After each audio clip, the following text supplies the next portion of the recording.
സംസ്ഥാനത്ത് മഴ കനക്കുന്നതായി കാലാവസ്ഥാ വകുപ്പ്. മധ്യതെക്കൻ ജില്ലകളിൽ മഴ ശക്തമാകുമെന്നാണ് അറിയിപ്പ്. ഇന്ന് 8 ജില്ലകളിൽ യെല്ലോ അലർട്ട് പുറപ്പെടുവിച്ചിട്ടുണ്ട്. മത്സ്യത്തൊഴിലാളികൾക്കും ജാഗ്രതാ നിർദ്ദേശം.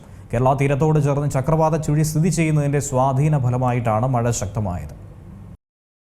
കുടയെടുത്തോളൂ, പെരുമഴയെത്തി. ഇനി ആശ്വസിക്കാം. കേരളത്തിൽ ഇപ്പോൾ ലഭിക്കുന്ന വേനൽ മഴ ഈ മാസം അവസാനം വരെ തുടരുമെന്നാണ് കാലാവസ്ഥാ വകുപ്പ് അറിയിക്കുന്നത്.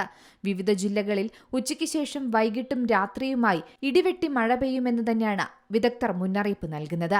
നിലവിൽ തെക്ക് കിഴക്കൻ അറബിക്കടലിൽ ചക്രവാത ചുഴി രൂപപ്പെട്ടിട്ടുണ്ട്. ഇതിന്റെ ഫലമായി തെക്കൻ കേരളം മുതൽ ലക്ഷദ്വീപ് വരെ ന്യൂനമർദ്ദപാത്തി നിലനിൽക്കുന്നുണ്ട്. ഈ അന്തരീക്ഷ സാഹചര്യം കേരളത്തിൽ പ്രത്യേകിച്ച് തെക്കൻ ജില്ലകളിൽ മഴ കനക്കാൻ സാധ്യതയുണ്ടെന്നാണ് പറയുന്നത്. വടക്കൻ കേരളത്തിലും മഴയുടെ അളവ് വർദ്ധിക്കുമെന്ന് തന്നെയാണ് പറയുന്നത്. അതിനാൽ തന്നെ കേരളത്തിൽ ഇതുവരെ അനുഭവിച്ച ചൂടിന്റെ അളവിൽ വലിയ കുറവാണ് രേഖപ്പെടുത്തുന്നത്. മാത്രമല്ല, ഈ മാസം 15 ശേഷം മഴയുടെ ലഭ്യതയിൽ വർധനവുണ്ടാകുമെന്നും പറയുന്നു. തുടർന്ന് കാലവർഷവും എത്താൻ സാധ്യത കൂടുതലാണ്. ബംഗാൾ കടലിൽ അടുത്ത ദിവസം മറ്റൊരു ചക്രവാത ചുഴി രൂപപ്പെടാനും സാധ്യതയുണ്ട്. ഇതും കേരളത്തിൽ മഴ സാധ്യത വർദ്ധിപ്പിക്കുകയാണ്. നിലവിൽ ഈ ചക്രവാത ചുഴി ന്യൂനമർദ്ദമാകാനുള്ള സാധ്യത കുറവാണ്. എന്നാലും വേനൽ മഴ സജീവമാകുമെന്ന് തന്നെയാണ് പറയുന്നത്. ഇന്ന് 8 ജില്ലകളിലാണ് യെല്ലോ അലർട്ട് പ്രഖ്യാപിച്ചിരിക്കുന്നത്. മധ്യതെക്കൻ ജില്ലകളിൽ ശക്തമായ മഴയ്ക്ക് സാധ്യതയുണ്ട്. മെയ് 11 വരെ വിവിധ ജില്ലകളിൽ യെല്ലോ അലർട്ട് പ്രഖ്യാപിച്ചു. തിരുവനന്തപുരം, കൊല്ലം, പത്തനംതിട്ട, ആലപ്പുഴ, കോട്ടയം, ഇടുക്കി, എറണാകുളം, കണ്ണൂർ ജില്ലകൾക്കാണ് ഇന്ന് യെല്ലോ അലർട്ട് പ്രഖ്യാപിച്ചത്. മറ്റെല്ലാ ജില്ലകളിലും ഒറ്റപ്പെട്ട മഴയ്ക്ക് സാധ്യതയുള്ളതിനാൽ ഗ്രീൻ അലർട്ടും പ്രഖ്യാപിച്ചിട്ടുണ്ട്. നാളെ 9 ജില്ലകളിലാണ് യെല്ലോ അലർട്ട് പ്രഖ്യാപിച്ചത്.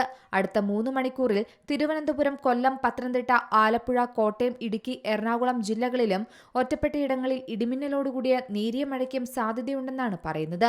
കൂടാതെ 40 കിലോമീറ്റർ വേഗതയിൽ ശക്തമായ കാറ്റിനും സാധ്യതയുണ്ട്. തൃശൂർ, പാലക്കാട് ജില്ലകളിൽ ഒറ്റപ്പെട്ടയിടങ്ങളിൽ നേരിയ മഴയ്ക്കും സാധ്യതയുണ്ടെന്നും കേന്ദ്ര കാലാവസ്ഥാ വകുപ്പ് പറയുന്നു. ഒറ്റപ്പെട്ട ശക്തമായ മഴയ്ക്ക് സാധ്യതയാണ് പ്രവചിച്ചിരിക്കുന്നത്. എന്നാലും ജാഗ്രതാ നിർദ്ദേശം പാലിക്കണമെന്നും അധികൃതർ മുന്നറിയിപ്പ് നൽകുന്നു. 24 മണിക്കൂറിൽ 64.5 മില്ലിമീറ്റർ മുതൽ 115.5 മില്ലിമീറ്റർ വരെ മഴ ലഭിക്കുന്ന സാഹചര്യമാണ് നിലവിലുള്ളത്. News desk C Malayalam news.